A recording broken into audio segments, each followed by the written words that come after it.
Hello, everyone. I'm Vince Rocco in New York, so let's get right to what everyone is talking about. Today on the show, the leasing landscape in New York City is evolving fast, but many property managers and realtors are still using outdated systems that don't align with the expectation of today's tech-savvy renters. Modern renters demand speed, convenience, and 24/7 responsiveness, something traditional leasing offices struggle to deliver.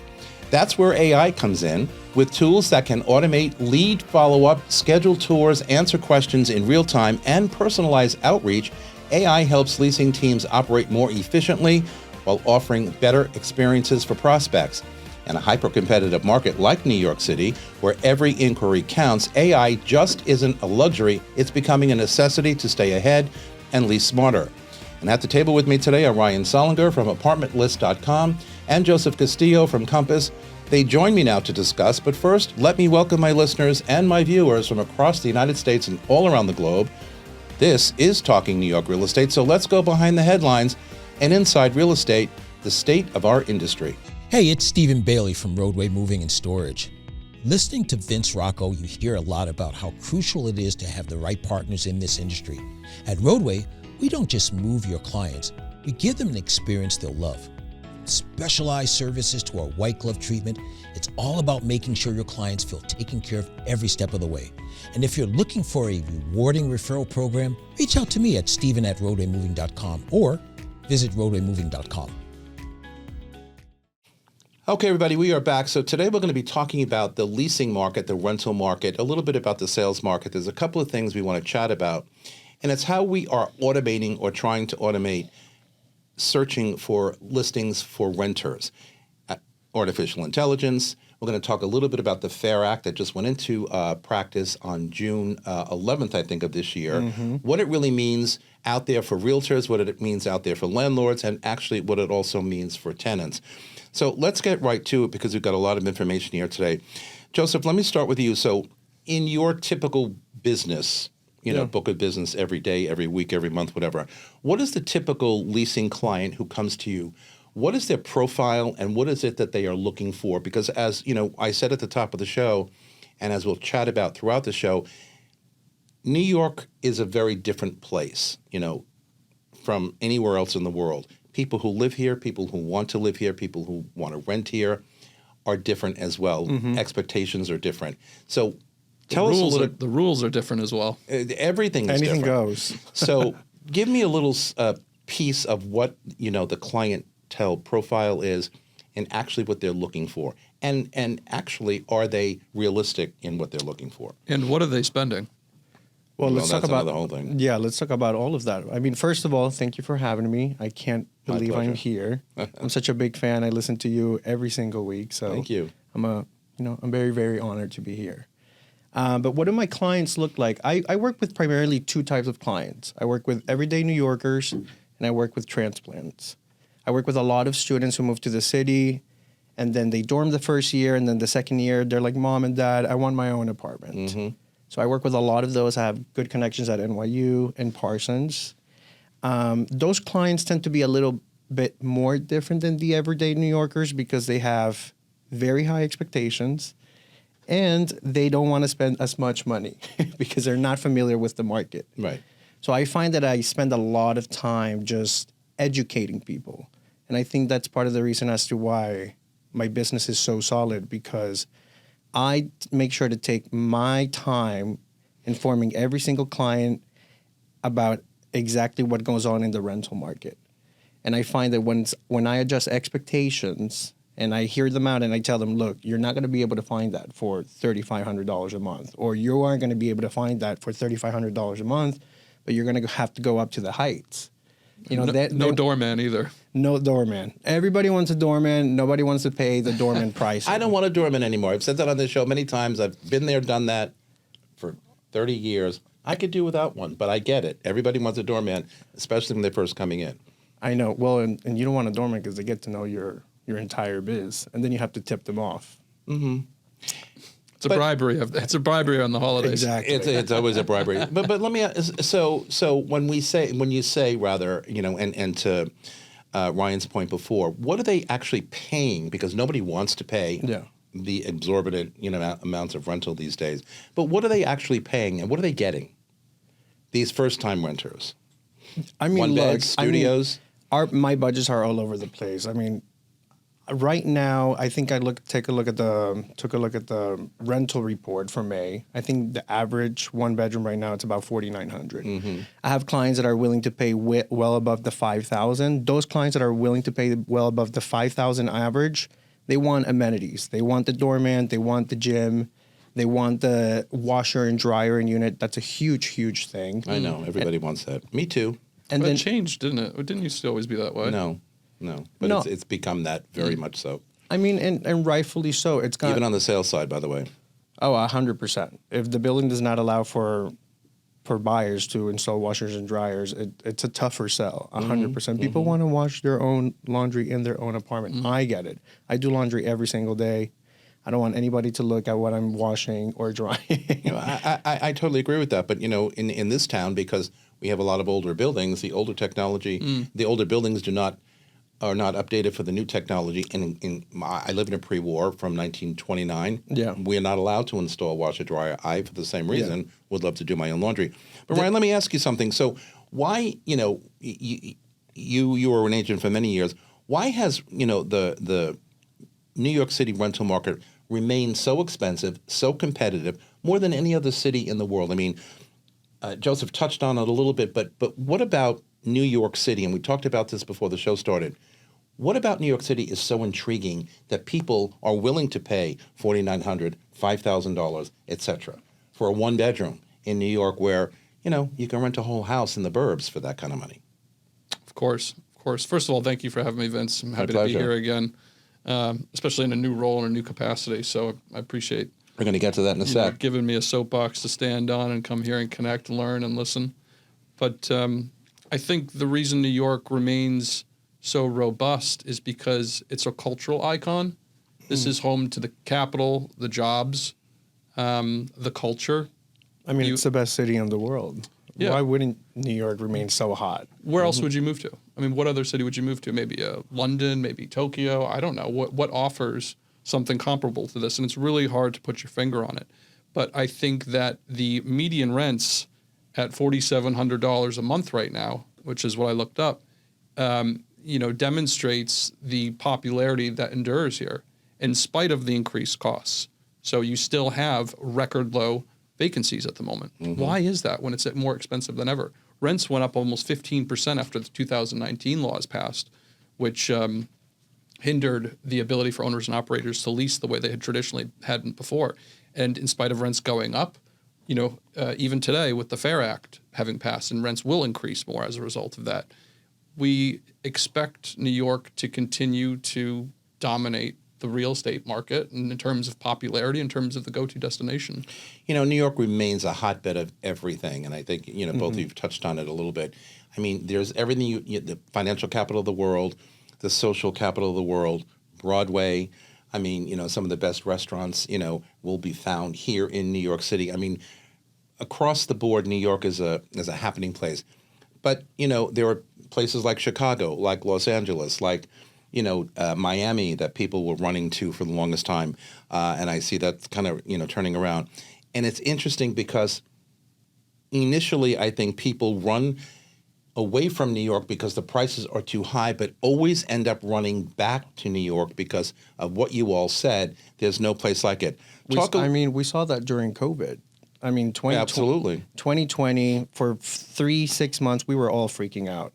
And then look at what happened with the market in 2021. I had open houses, I kid you not, with 50 people in line. Oh, I know. People begging me to rent an apartment. By the third applicant. And pricing going That was up. June, July of 2021? Yep. Yes. Yeah, I recall that. Started in about June, right through the end of the year. 21 was bonanza. But what happened prior to that? What I saw, what I heard, and the people that I met, you went down to the West Village. The average age dropped by 10 years during COVID. Why? Because those transplants from other cities, from other places said, hey, I can finally afford to live in the village. And so you saw this huge influx of folks moving to New York City for the first time. Again, a testament to its popularity. And they left New York City because people were working from home because you were not allowed to go into the office.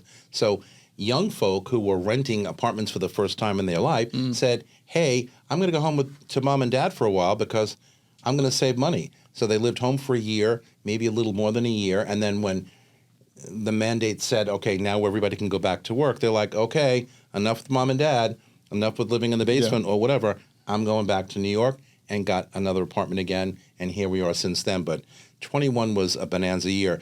Talk about the generational shift, though, in renter expectations in the multifamily strategies in New York City. What are you seeing there? Because there have been shifts, and we alluded to it, post-COVID, before COVID, et cetera.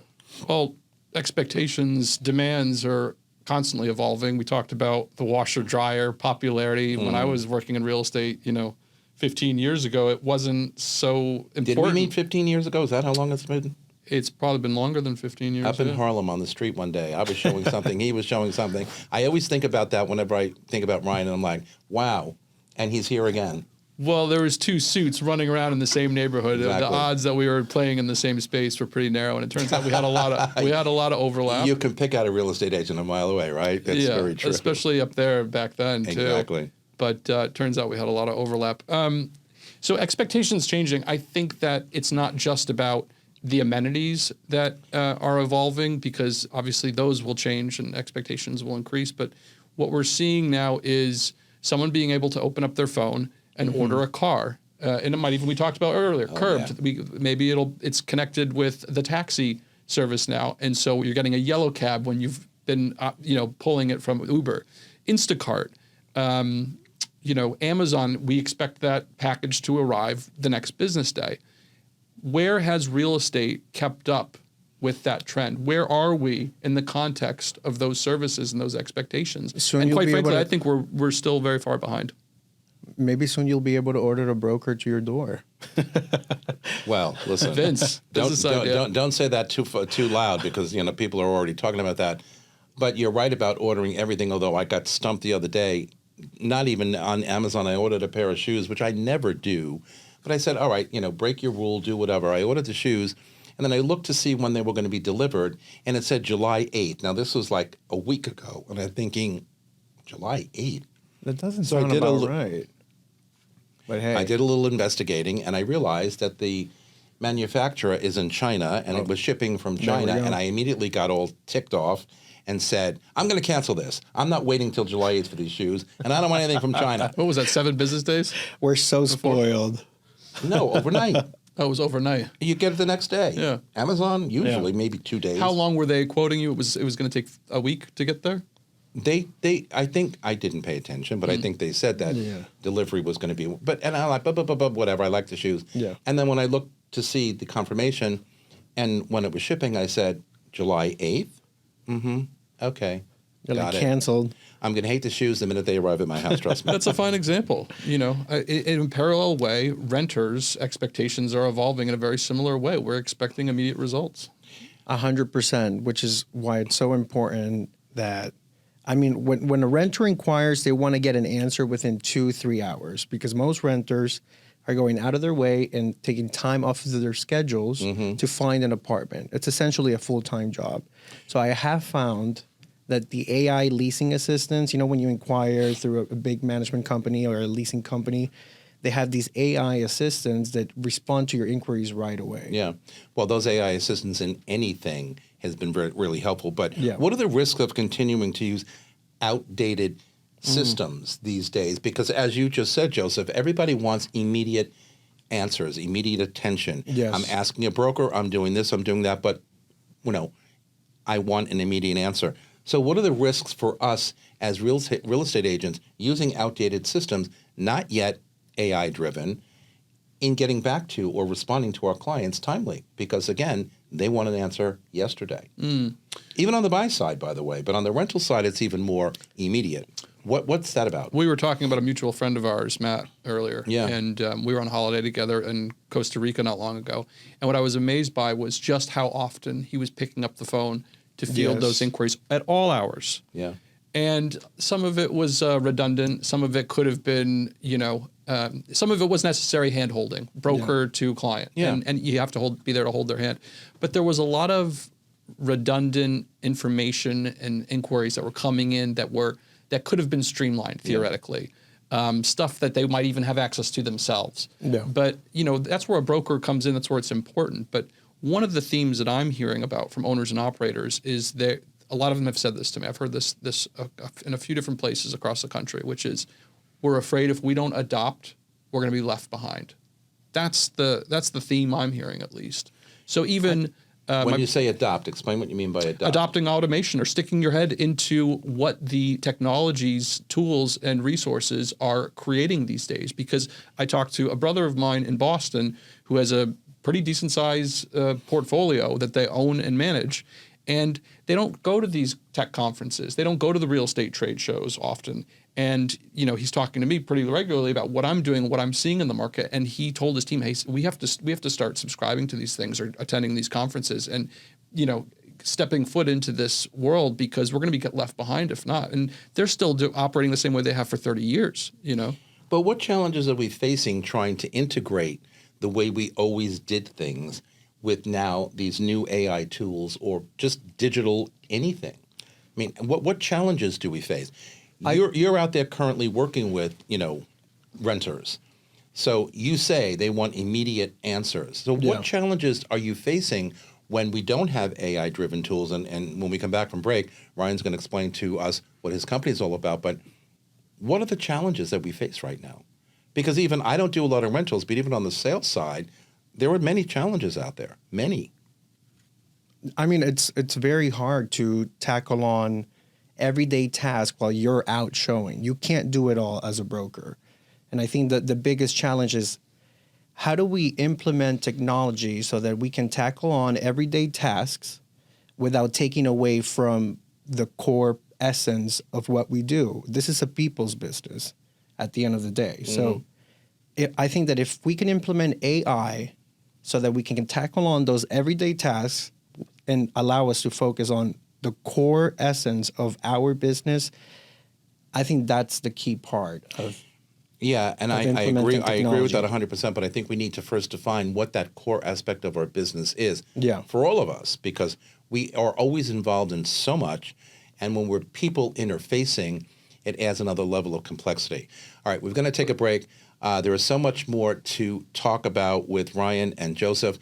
Talking New York Real Estate is just getting underway on this very busy Tuesday morning. Don't go anywhere. We are coming right back.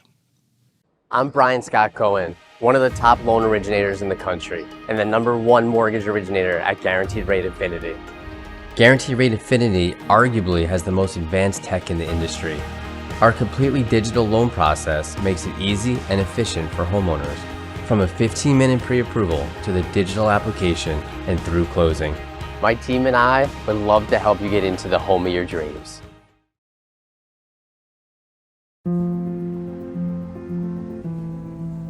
What do you really need to know about buying or selling a home? First, it's serious business, and it's complicated. There's a lot of money on the table, and emotion too. You need an agent who knows the ropes. So, whether you're buying or selling your home, work with professionals who have a mastery of the craft. Are we going on to the next subject? Yep. Okay, everybody. So we are back with Ryan and Joseph, and we're talking about automation, artificial intelligence, and better ways of servicing our rental clients out there. Ryan, what are the most important or impactful AI-driven tools that are currently trying to reshape our industry, our leasing experience in New York City real estate? Well, first of all, I just want to track back a little bit and just emphasize that, when you're talking about automation, there is this stigma, it seems to often come out, especially from the real estate community that I've been hearing, which is, are we going to lose that personal touch? But this is, again, it's automation. So all we're doing is connecting people with the end user, the same way that Uber is connecting renters with drivers. There is a person on the other side of that transaction. So similarly, if AI is able to, or automation is able to connect renters with apartments, there still needs to be another individual on the other side of that transaction, a real estate agent, maybe an in-house agent that works on behalf of the owner or the operator. However it is, someone's got to hold the keys, someone has to process the applications. There is still a lot on the other side for personal engagement and that quote unquote handshake. But what's the line between automation that enhances leasing versus the technology that alienates prospects? I mean, we know that automation sometimes can be scary to people, right? We don't understand it. And so right away we fear and we kind of take a step back.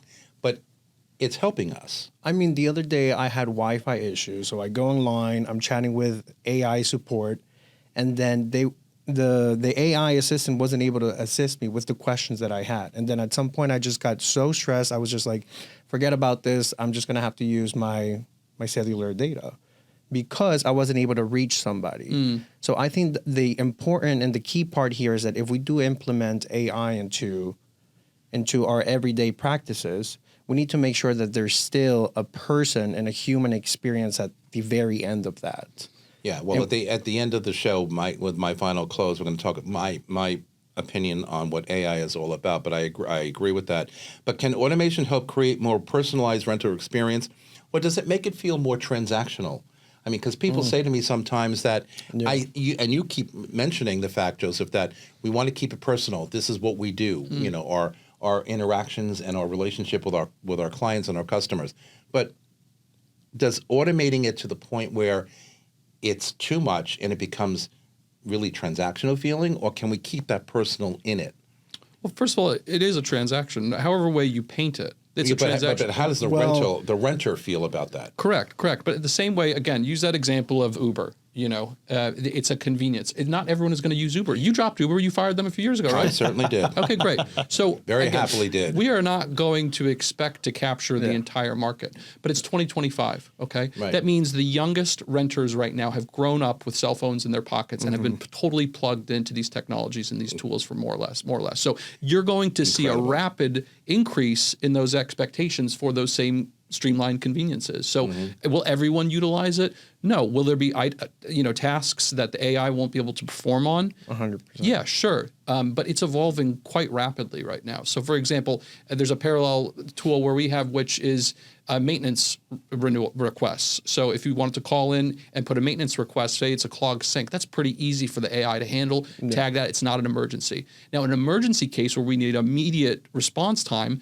it will escalate that to the person that's on call that needs to come out and actually fix that active leak, or maybe there's something more detrimental that requires some immediate attention. So AI is not a robot. It's not going to come fix the sink. It's going to streamline the process and escalate it as necessary. And will there be frustrations along the way? Sure. But every time we call a call center, there's always some type of frustration trying to dial in and get patched into the right person. So oftentimes, yeah. So it's not going to be, it's not perfect, but I'm kidding. I agree with you. And by the way, don't get me wrong. It's not like I'm anti-AI. I happen to think AI is incredible.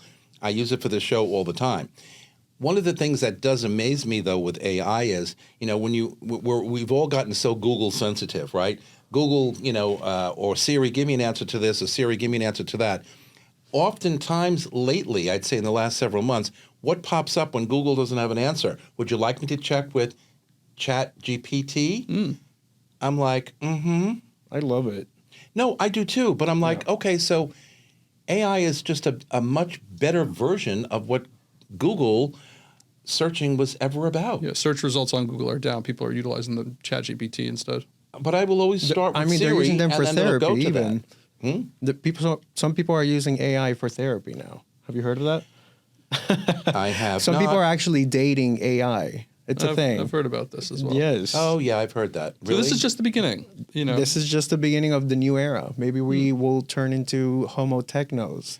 I'm not dating any digital. I need human Homo sapiens. No. Not working for me. Not working anyway, but it's not working for me. Not yet. But you know how ChatGPT or AI has helped me a lot is, first of all, I love it. Believe me, I use it all the time. I'm no longer having to start writing a listing description like "Welcome to this home," blah blah blah. I just make AI like word package letters. You know what I did? But is that less personalized? You guys for this example right here. That is not less personalized. It's just streamlining the process of getting that description. Enhancing the process, streamlining the process. I agree. It just makes us more efficient. The other day, I just didn't have time to read through an offering plan. It was 40 pages. Yeah.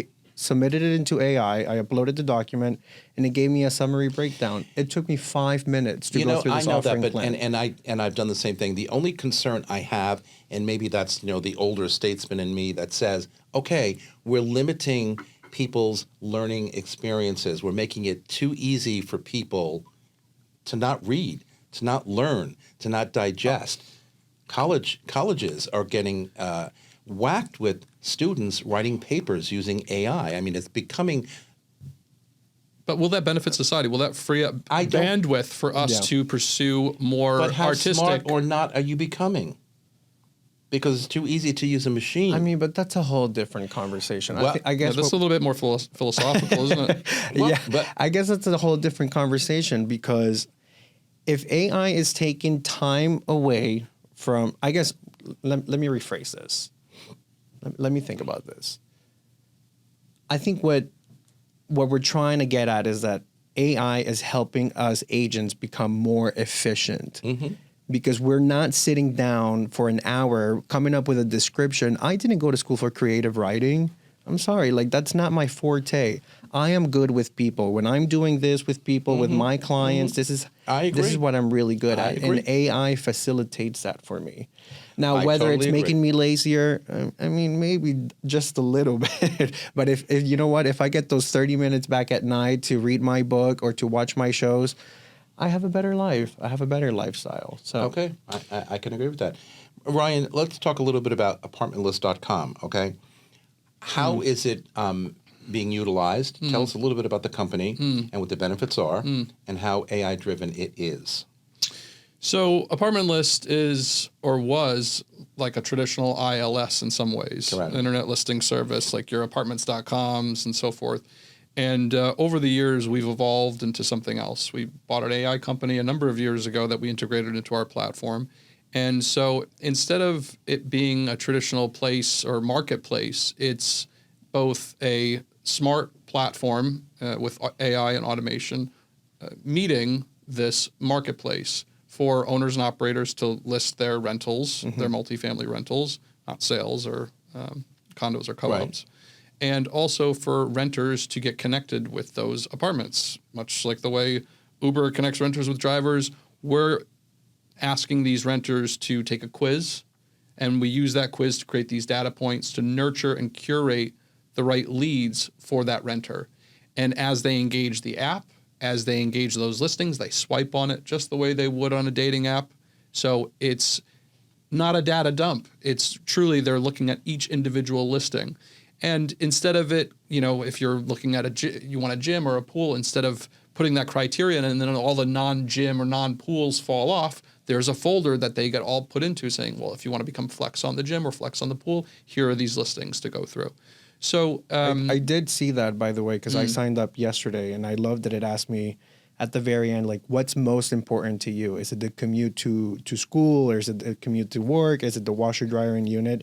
And I love that it did show me that, because sometimes when you're working on a search and you filter out, let's say, the doorman buildings, or you filter out the washer, dryers, and unit, you do risk missing out on that great apartment that just didn't have the washer, dryer, and unit. And we see this with clients. Some people start with a very strong list of things that they want out of an apartment, and as they start seeing things, they become more flexible. And I did love that about Apartment List. It's a different renter journey than typically what most folks might utilize with those other vendors, maybe apartments.com, But to that end, it's also appealing from an owner and operator's perspective, because their listings are still being marketed, and instead of just entirely falling off should they not have that pool or gym that renter wants, it still gives them a decent amount of exposure. But so would you say curated rental matches are more effective than traditional listing aggregators? Again, or not? Again, I think it's a different... I think they are, or should be. I think it's a different experience. So what we found is our consumers, our renters that utilize our platform are anywhere from 20 to 45.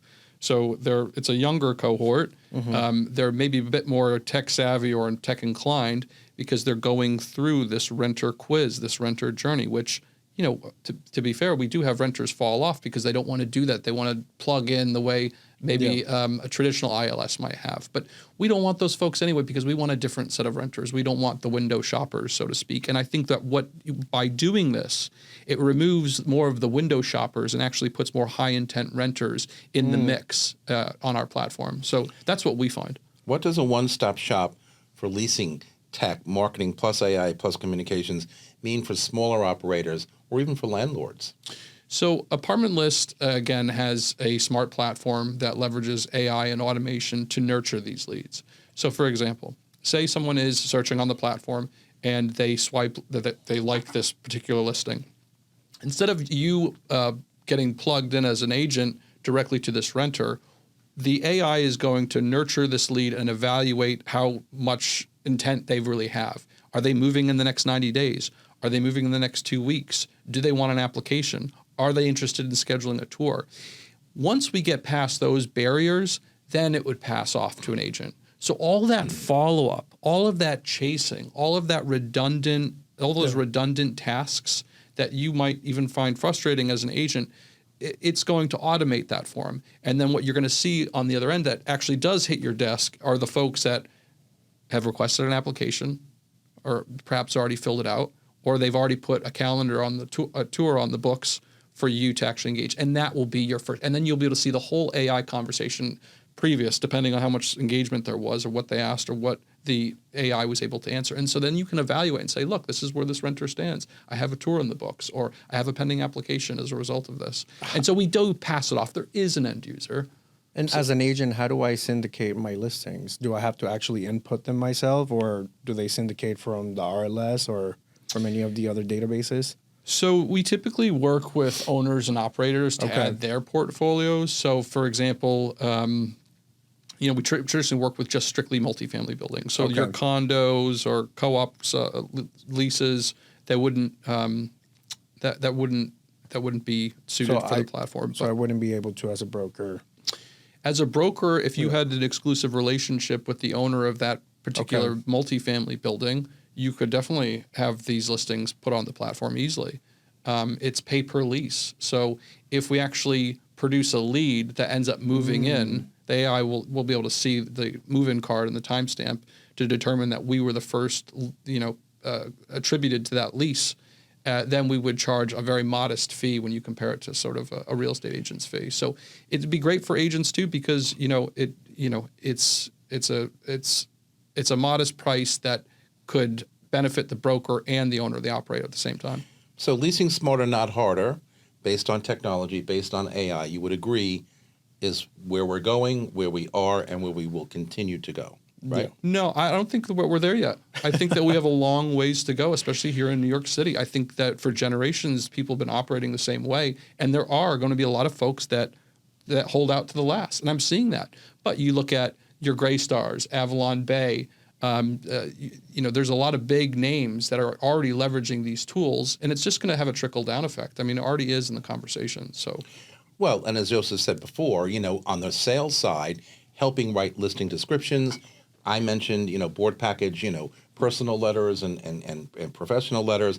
I mean, it's helping. Yeah, it's a trickle-down effect. Yes, it's just beginning, but I really don't see an end to it. I do see that it's going to continue somewhere down the road. Joseph, you work on a team. So from a team morale perspective, how are these tools helping? I mean, you're getting the job done faster, not faster? And how is it helping, find more work as a team? I work with the Barnett Bittencourt team, which, by the way, they're fantastic. Shout out to Jared Barnett and Augusto Bittencourt. They're amazing. They've shown me the ropes of the business. So shout out to you guys. At Compass, by the way. At Compass, that's right.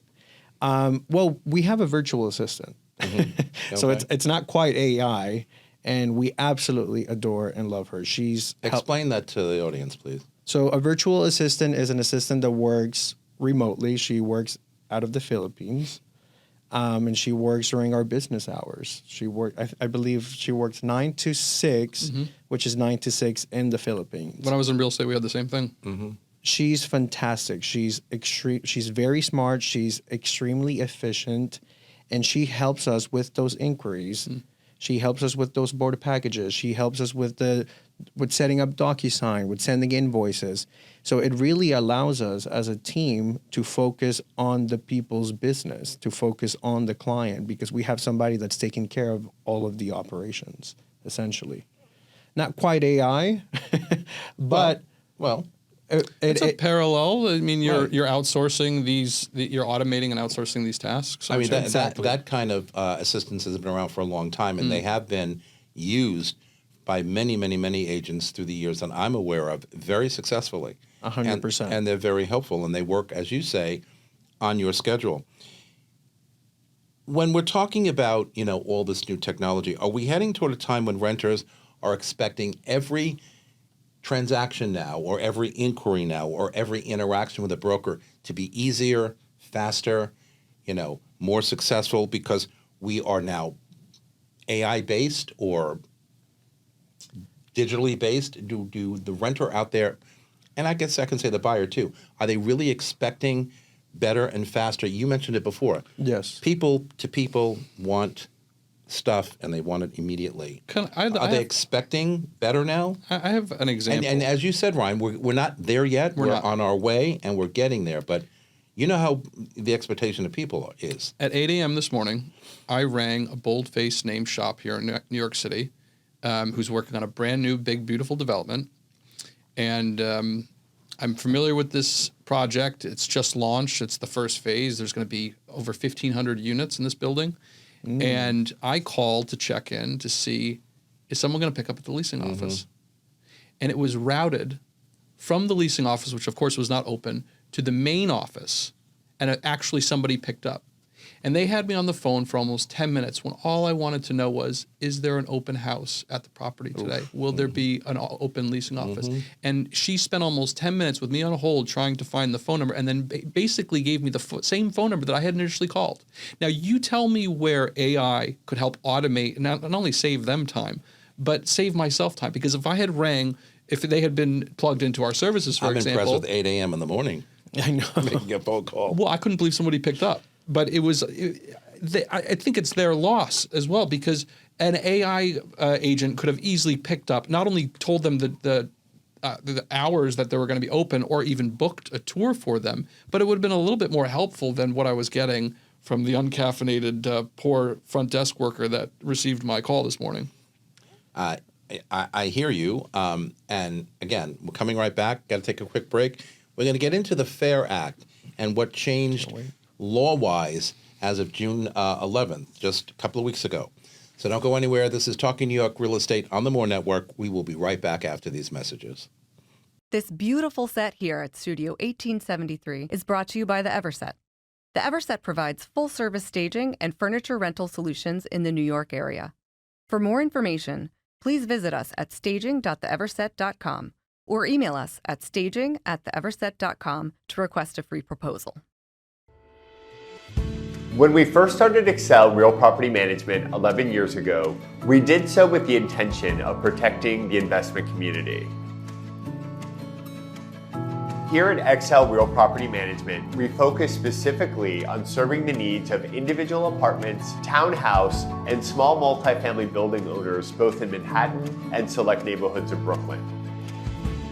Our services encompass everything: rent collection, expense payment, handling maintenance and repair, turnover between tenants, insurance needs. Literally anything that an investor would typically handle him or herself, we take care of for them. Whether you hold one individual apartment or a rental building that houses 20 units, Excel is here to help with all of your specific needs.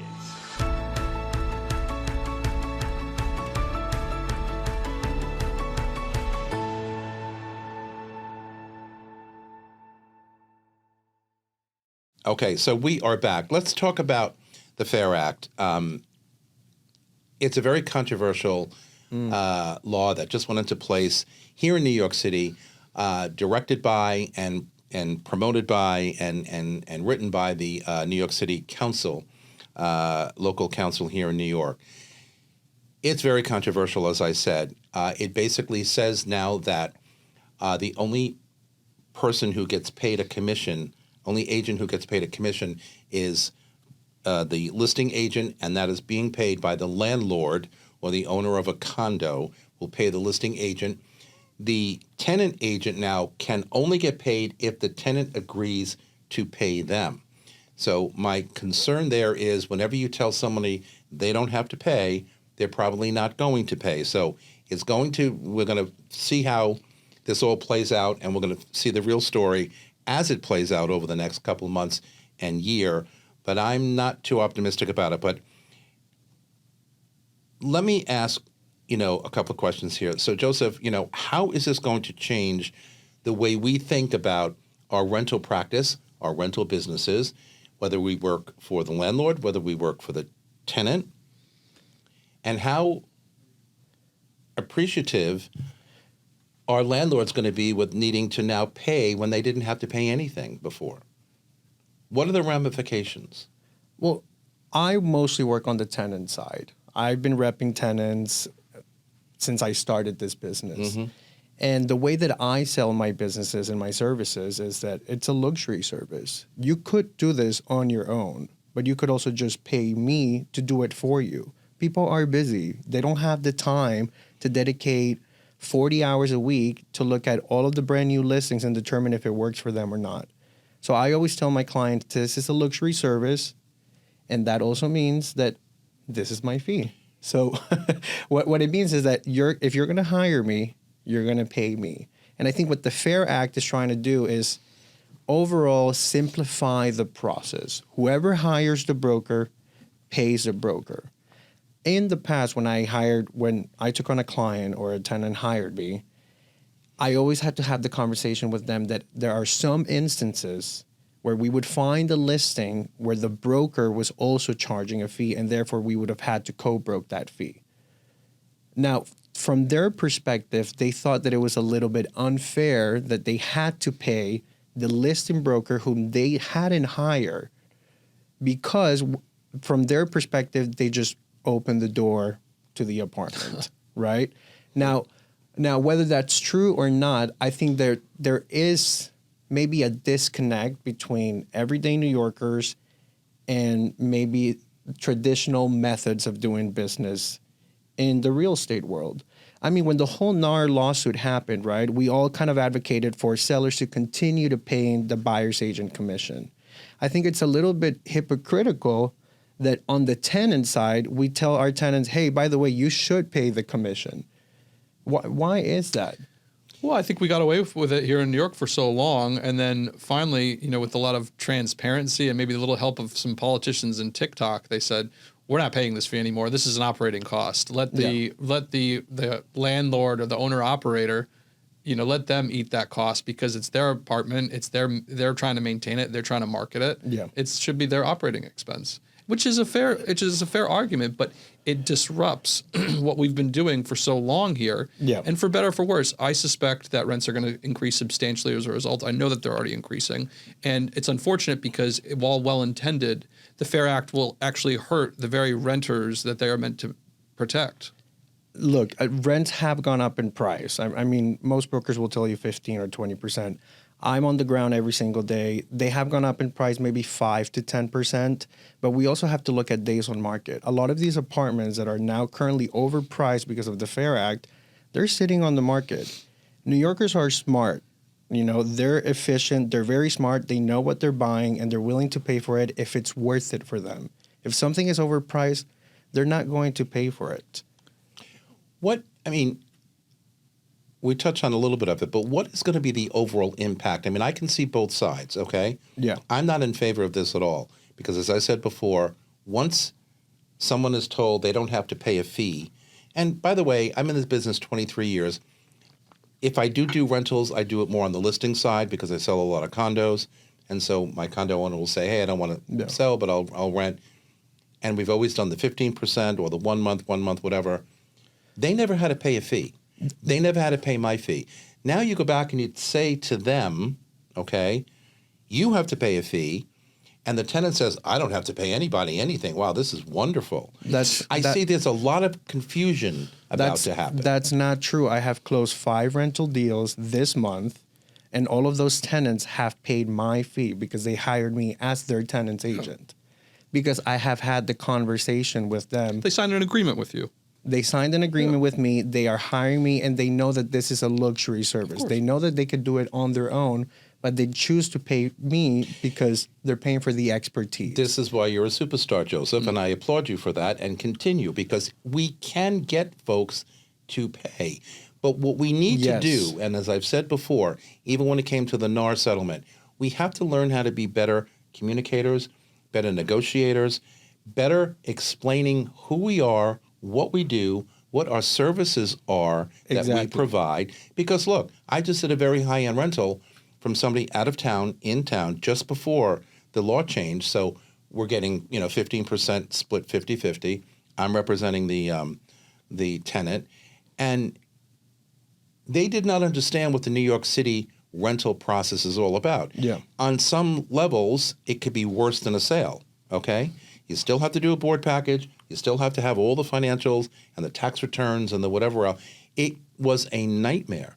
So I can only imagine, and he said to me at the end of it, boy, your fee was well worth being paid. And I sat back and said, whoa, okay. That's what it comes down to. And that's what it comes down to. I think it gives us the opportunity to explain what we do and talk about the value that we bring to the table. And if you can't justify what your fee is, then you're in the wrong business. Correct. So 100%. That's 100% correct.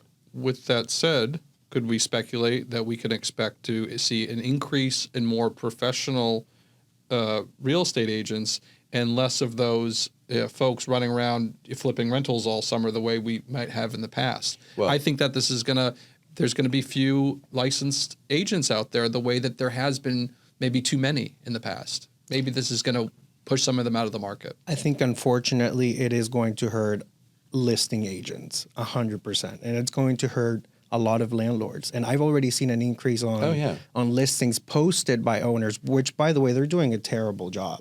I inquired about a listing. I did not hear from anybody until 3 days later when my client had already left town. And I'm like, this was the perfect apartment for them, but I never reached a broker. It was listed by the owner of the unit. Well, that's not good either. But I have issues with, even on the sales side, for some reason, these days about a year and probably more, when I either call to make an appointment, when I email a broker to make an appointment, I get no response. No response. And I sit there and I think, It's terrible.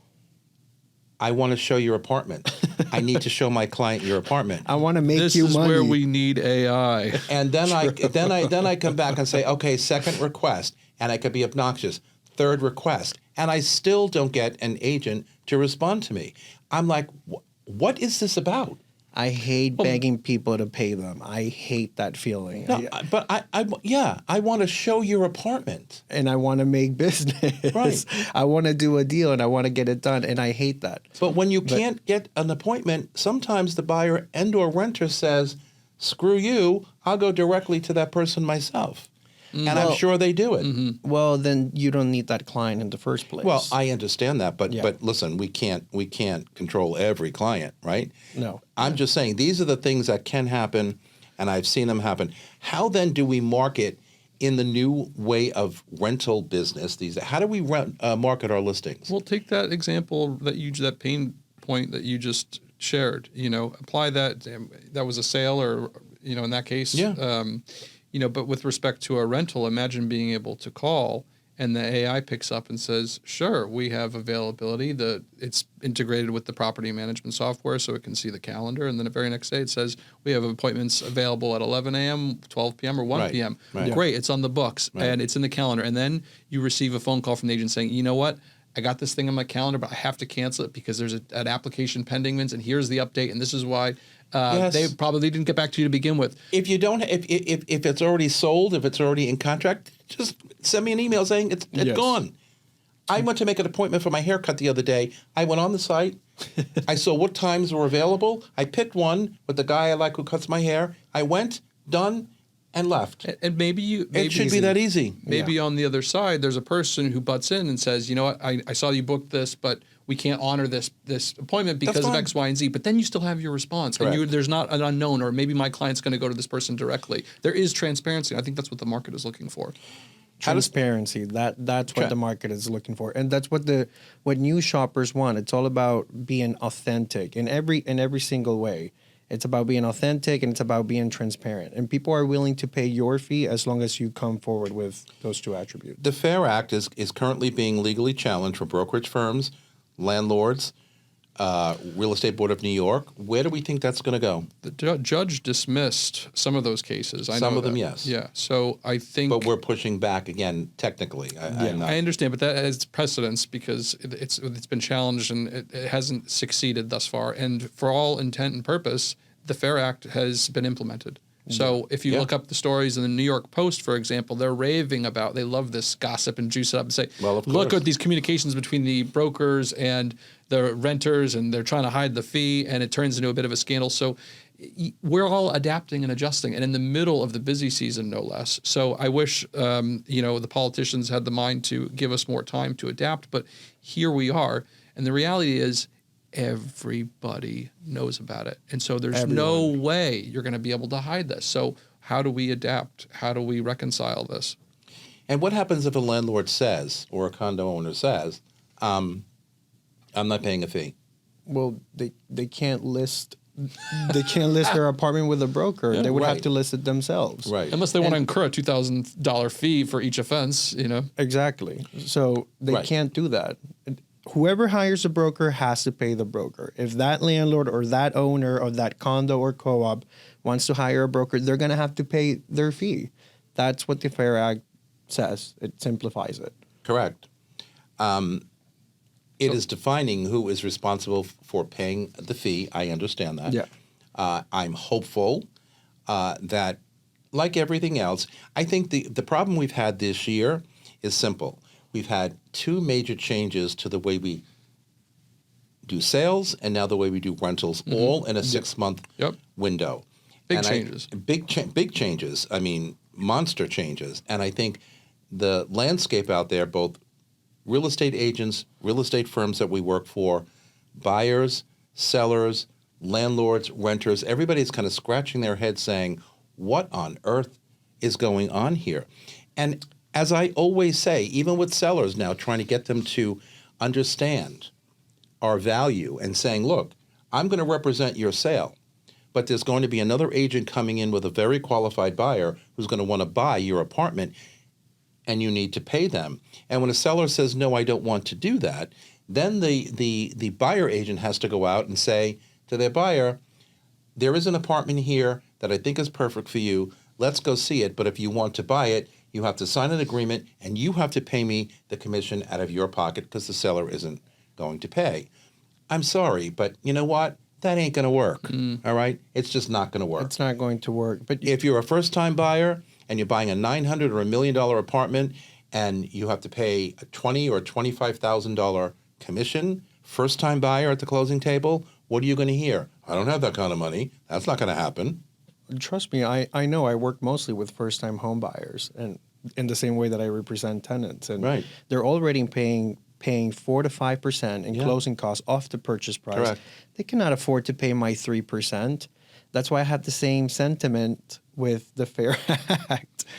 But back to your question, though, how do we market how do we market these homes, whether they be for sale or for rentals? And the truth is that over generations, your brokerage firm has created a marketing platform. You have reach, you have resources, you have intel, insights that the market outside of here doesn't really know. So we need your marketing platform in the same way Apartment List is a marketing platform. It connects renters with apartments, and the real estate brokerage firms are connecting agents with renters and helping to market homes. So at the end of the day, the goal is to market these homes, but how do we reconcile that in the context of payments, the fee structure? Well, you can't put any commission information on our listing systems anymore, whether it's rental or sale. So my opinion is we have to take one more step in the process that we already have, many processes, and call or email an agent and ask, what's the commission? And again, sometimes you get a response, sometimes you don't. So it's becoming increasingly more difficult to understand how we're going to get paid, let alone how then can I show this apartment? Or may I please show this apartment, Well, maybe it's up to the brokerage firms to also address that as well. Like, how do we, they're independent contractors. Yeah, we're trying. How do they, with their leadership and with their insights, how do we reconcile that? Maybe the fee structure needs to change. Like, if you go to London, I think the average commission structure is at 2 points. And like over here, we were playing with 6 for a long time. Well, that's what's going on, and that's the problem here. So maybe they're trying to squeeze the commission a little bit. Maybe that will succeed, but I think no matter what, there's still a demand for this service, for this marketing effort, for this brokerage firm to connect renters, home buyers with these residences in the same way. My company is trying to, in a smaller way, serve almost like in a parallel way. It's pay by performance. So if we send a lead that turns into a move-in, then we charge the owner and operator a small fee. I think it's $549 here in New York City, for example, which is far less than a $4,000 or $5,000 fee. Now, are we gonna don't get rid of me, hold please. the keys and help them process the application? No. Yeah. But we are going to match them with these homes and plug them in. I think on the other side of that, the benefit to the agent will be I won't have had to run around too hard, following up and pursuing this renter. I know exactly who the high intent folks are, and that's what ends up hitting your desk. And the reason I remain optimistic on both sides, the Fair Act side and the NAR side, buyer and seller side, renter side, is because of the complexity of New York City, as we talked about. There is no place like New York. Real estate isn't transacted anywhere in the world like it is here in New York, meaning it's very complicated. And so, as you said, Joseph, before, if you trust my professionalism and my dedication to get the job done for you, that's where my value is, and that's why a payment to me is, almost necessary. And when we say it just because how we make our living. But that's how we make our living. But the smart client out there realizes that, but also realizes I'm too busy. I don't have the time to do this on my own. I can't get all this paperwork done in a timely basis. I need somebody kind of pushing me behind the scenes to make it happen. That's why I feel like there's going to be a little bumpiness in the road. It's going to go on for a couple of months. Absolutely, like everything else. But I do honestly feel we'll get through this and we'll work through it and we'll figure out better ways to communicate, to negotiate, and to protect what we've spent years in this town cultivating and building. We've got a few minutes left. Let me ask you, Joseph, the current state of the market. I like to, at the end of most of the programs here, from your perspective, where are we? What are you seeing? How do you predict the rest of the year, the next 6 months? In terms of the rental market? No, and just in general, rental and sales.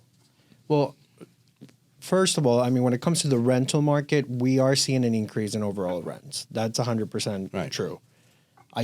As I said before earlier in the pod, is that a lot of these apartments are sitting longer on the market, right? So that's another statistic that we should be looking into. New Yorkers are smart.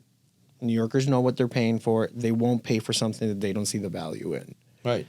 In terms of the overall market, I feel like the pendulum is swinging. It keeps on swinging. Every month is so different. Right now, luckily, I have a good amount of buyers in contract. I have a good amount of renters in contract. I have 3 clients slotted in for next month that have already scheduled me and agreed to pay my fee. In terms of my business, it's looking optimistic. But I'm also very new to this. I'm only 4 years into the business. So for me, all of these changes that have happened in the industry just give me the opportunity to explain my services and to explain what exactly they're hiring when they're hiring me. So you don't have any legacy behind you that's dragging you down. I 100% agree with that. And I think the younger folk in the business are going to probably excel faster in these new times because you don't have all that baggage. Exactly. And you don't have to, call on, well, we used to do this way and it used to be that way. And what about this? And how come we're doing that? I started during COVID. And since then, every single year, there's been some type of change in legislation when it comes to our broker community. And I feel like every single year, we've been kind of under attack. And then it's been an enormous disruption. I've been in the offices as in the heat of these things. And you were an agent for a long time, so I was an agent. I can relate. But that's all I'm used to. So for me, this is just another month, another year. This is business day to day for you. Yes. Well, look, just another controversy. Let's just tackle it. And whether the FAIR Act is fair or not, that's not up to me to decide, but it's up to me to adapt. And I've done that. Well said. It's not for me to decide either, but I need to figure out how to adapt it. Yeah. And I'm going to, because it is way of business. The issue was not the FAIR Act. The issue was we'd spent the last 20 to 30 years building Class A type product, high-end condominiums that are trading to, often foreign nationals to, park money and so forth. We haven't really created that housing product or that housing stock that would meet the demands of today's renters, which are a lot more modest. But, the pro formas don't play out when you're creating these affordable homes. So what we've built is luxury, and we're paying for it now. And this type of legislation is kind of backwards and short-sighted, in my opinion. What we really should be doing is making it easier for developers to build. That's 100% true. I mean, the reality is that we have a housing crisis, right?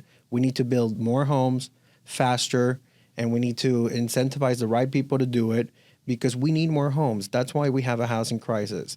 That's why they're tackling on this type of legislation to make it cheaper for everyday New Yorkers to rent or buy apartments. But the reality of what's going on is that we have a housing crisis. All right, guys, we are out of time. That was a great conversation. We're coming back after a short break with my final thoughts. Don't go anywhere. Hey, it's Stephen Bailey from Roadway Moving and Storage. As an official moving partner of Brown Harris Stevens, we know that your clients deserve more than just a move. At Roadway Moving and Storage, we turn moving into an experience they will love. From specialized services to a white glove treatment, we've got it all covered. When you choose Roadway, you're choosing a peace of mind for your clients. Plus, our referral program is the most rewarding in the industry. Want to learn more? Shoot me an email at steven@roadwaymoving.com or visit roadwaymoving.com. Okay, everybody, we are back with my final thoughts. Artificial intelligence is no longer a futuristic concept. It's a present-day tool that is reshaping how industries operate and how people live. AI at its core, AI enables machines to mimic human intelligence, learning from data, making decisions, and improving over time. Its applications stretch across fields from healthcare to finance, from creative ads to real estate. What makes AI especially powerful is its ability to process massive amounts of information faster and more accurately than humans, allowing for smarter and faster decisions. But with its rapid rise comes real questions and responsibilities. How do we ensure AI is used ethically? What safeguards are needed to protect privacy and avoid bias? How do we strike a balance between automation and human connection? Ultimately, AI isn't about replacing people. It's about augmenting what we do and enabling us to focus on higher value, more creative, or more compassionate in our work.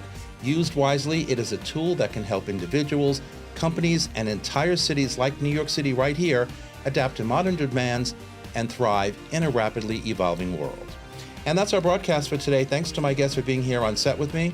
You can follow me on Facebook, on Threads, Instagram, LinkedIn, Blue Sky, Substack, or TikTok at Vince Rocco. I know there's a mouthful there.